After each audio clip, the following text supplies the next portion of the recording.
গ্রেপ্তারকৃত আলোচিত সাবেক সেনা কর্মকর্তা মেজর জেনারেল জিয়াউল আহসানকে ঢাকার চিফ মেট্রোপলিটন ম্যাজিস্ট্রেট আদালতে আনা হয়েছে। শুক্রবার বিকেলে তাকে আদালতে হাজির করা হয়।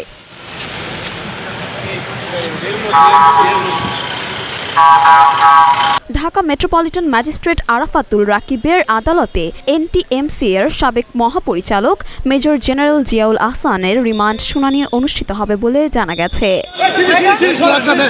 কল রেকর্ড ফাঁস করে তা ভাইরাল করে প্রথম আলোচনায় আসেন সাবেক সেনা কর্মকর্তা মেজর জেনারেল জিয়াউল। এছাড়াও সম্প্রতি ঘটে যাওয়া ছাত্র আন্দোলনের সময় ইন্টারনেট বন্ধের নেপথ্যেও ছিলেন তিনি। বৃহস্পতিবার রাতে রাজধানীর খিলক্ষেত এলাকা থেকে তাকে গ্রেপ্তার করা হয়। হাসিনা সরকার পতনের পরদিন 6 আগস্ট মেজর জেনারেল জিয়াউল আহসানকে সেনাবাহিনীর চাকুরি থেকে অব্যাহতি দেওয়া হয়।